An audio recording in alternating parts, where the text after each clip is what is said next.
لہذا علی کو کہنے دیا جائے انسان زندگی پر دعا کرتا ہے دکھاتے گئے الہی وہ مدینہ کیسی بستی ہے جہاں پہ بھاگ دل مولا میری رحمت برستی ہے بہت کر کے منتوں سے عبادت کے بعد اس کی دعا قبول ہوتی ہے مدینہ شریف دیکھ لیتا ہے مگر مقدر کا سکندر وہ انسان جس کا خاتمہ ایمان پر ہوتا ہے کیسے مر جاتا ہے اس کو نہلاتے ہیں دلاتے ہیں نیا کپڑا پہنا کر کے کفن پہناتے ہیں اور قبر کے اندر جیسے داخل کرتے ہیں اس کے قبر پر مٹی ڈال دی جاتی ہے ابھی لوگ قبرستان چھوڑ کے آنے نہیں پاتے ہیں کہ قبر کے اندر ایک مومن کی قبر کے اندر نئے تفاصل اس تشریف لاتے ہیں بہت خوب قبر میں تشریف لاتے ہیں اس وجہ سے حکم دیا گیا اس کو دفن میں جلدی کرو تاکہ زندگی پر جو دعائیں مانگتا رہے وہ دعا کی قبولیت کی گھڑی در اصل یہی ہے سبحان اللہ حضرات آپ یقین جانیں کہ یہ جو ایصال ثواب ہے اور آج ایصال ثواب ہم سنیوں کے مقدر میں ہے بے شک ایصال ثواب کا فائدہ کیا ہے تو ایصال ثواب کا فائدہ سنو میرے نبی صلی اللہ علیہ وسلم کے ایک بڑی مشہور حدیث میں بیان کرتا ہوں میرے آقا صلی اللہ علیہ وسلم فرماتے ہیں اذا مات الانسان انقطع عمله الا من ثلاث انسان جب مر جاتا ہے تو اس کے سارے اعمال منقطع ہو جاتے ہیں سارے اعمال بند ہو جاتے ہیں ختم ہو جاتے ہیں اب اس انسان پر نماز فرض نہیں ہے اب اس انسان پر روزہ فرض نہیں ہے اب اس انسان پر زکوٰۃ فرض نہیں ہے اب اس انسان پر حج فرض نہیں ہے اب اس انسان کے لیے ضروری نہیں ہے کہ اپنے پڑوسیوں کا خیال کرے اب اس انسان کے لیے ضروری نہیں ہے کہ کلمہ شریف پڑھے کیونکہ وہ انسان مر گیا جب تک زندہ تھا اس پر نماز فرض تھی جب تک زندہ تھا اس پر روزہ فرض تھا جب تک زندہ تھا اگر صاحب نصاب تھا تو اس پر زکوٰۃ فرض تھی اگر صاحب حیثیت تھا تو اس پر حج فرض تھی اب انسان مر گیا ہے اب اس پر کوئی عمل باقی نہیں ہے نہ نماز ہے نہ روزہ ہے نہ حج ہے نہ زکوٰۃ ہے اب جتنا دادا خان کے کوئی مسلمانوں میں آپ سے پوچھنا چاہتا ہوں انسان جب نماز پڑھے گا تب نماز کا ثواب پائے گا انسان جب روزہ رکھے گا تب روزہ کا ثواب پائے گا انسان جب زکوٰۃ دے گا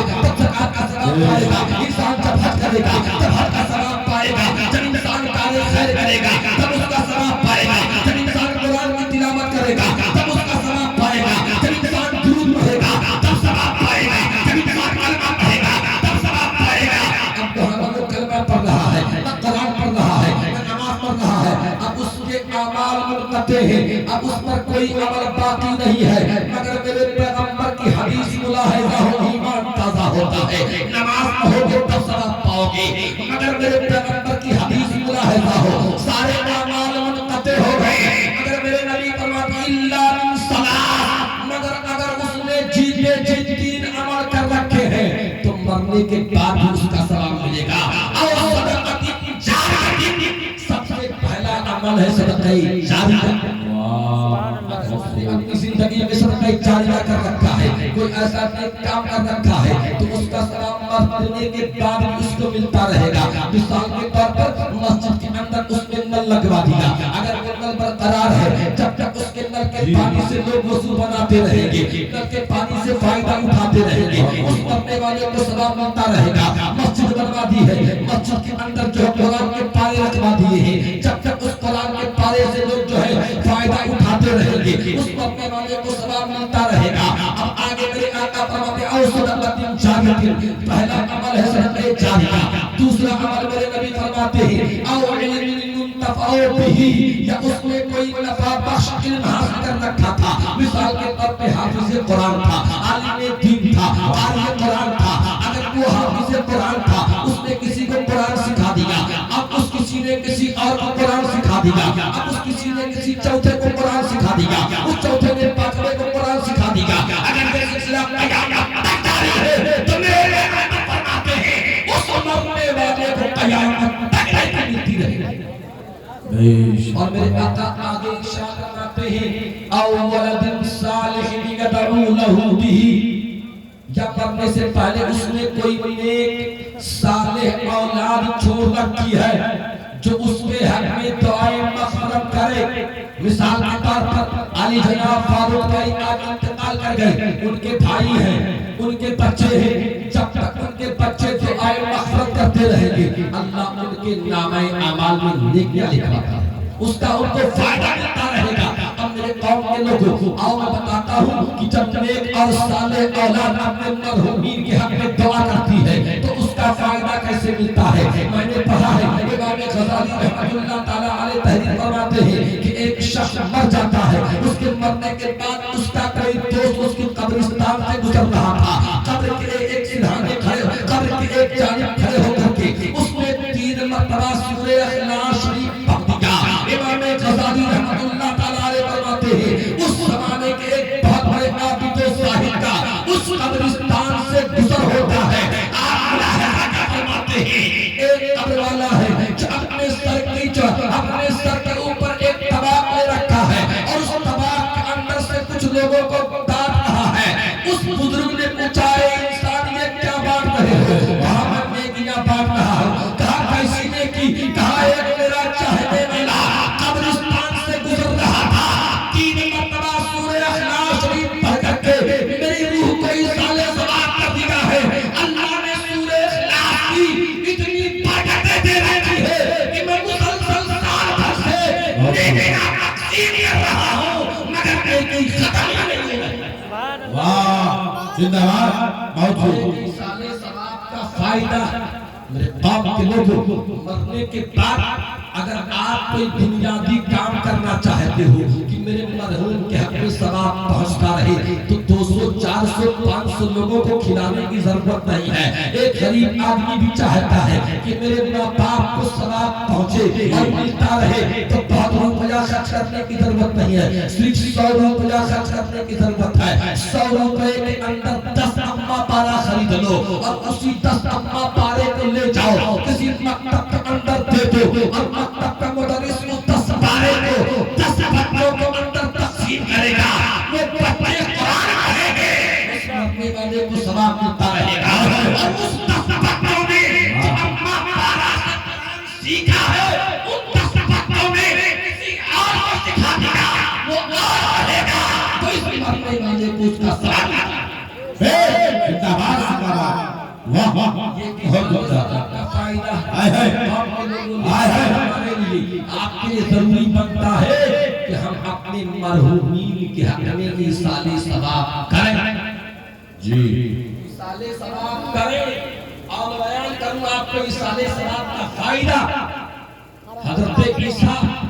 علیہ السلام و تسلیم کا زمانہ ہے۔ ایک مرتبہ حضرت عیسیٰ علیہ السلام و تسلیم ایک قبرستان سے گزر رہے تھے۔ آپ نے ایک قبر پر نظر ڈالی، کیا دیکھتے ہیں؟ اس قبر پر عذاب ہو رہا ہے۔ اللہ کے بندے، اللہ کے نبی حضرت عیسیٰ علیہ السلام تھوڑی دور آگے جاتے ہیں، ابھی تھوڑی دور آگے گئے تھے کہ پھر واپس آتے ہیں، کیا دیکھتے ہیں؟ اسی قبر پر رحمت و نور کی موسلادھار بارش ہو رہی ہے۔ حضرت عیسیٰ ابن مریم اللہ کی بارگاہ میں حیرت زدہ ہو کر کے عرض کرتے ہیں اے پروردگار عالم، تیرے شان رحیمی کریمی کو کیا کہنا؟ ابھی تھوڑی دیر پہلے گیا تھا تو اس قبر پر عذاب نازل کر رہا تھا، واپس آ رہا ہوں تو اسی قبر پر رحمت و نور کی موسلادھار بارش ہو رہی ہے۔ اے پروردگار میں تیری حکمت نہ سمجھ سکا، معاملہ کیا ہے؟ اے پروردگار معاملہ کیا ہے؟ تب تک غیب سے ندا آتی ہے اے عیسیٰ ابن مریم، تم نے سچ کہا،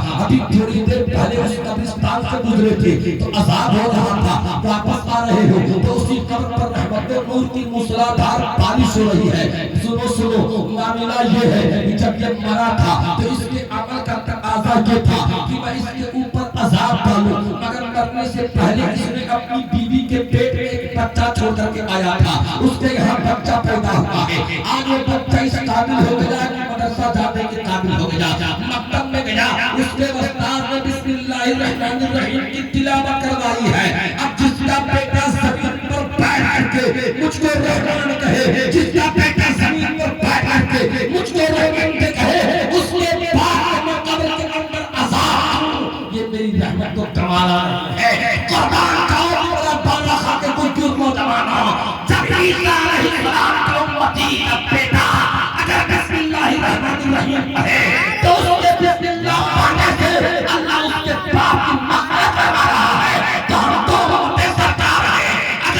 بسم اللہ الرحمن الرحیم پڑھیں گے، ہم سورہ ناس پڑھیں گے، ہم سورہ فلق پڑھیں گے، ہم سورہ فاتحہ پڑھیں گے، ہم سورہ اخلاص پڑھیں گے، ہم سورہ کوثر پڑھیں گے، تو اللہ ہمارے مرحومین کی کیوں نہیں مغفرت فرمائے؟ بیش نعرہ تکبیر، نعرہ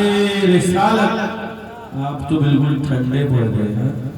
بلند آواز سے بولو یار. نعرہ رسالت، مسلک اعلیٰ حضرت،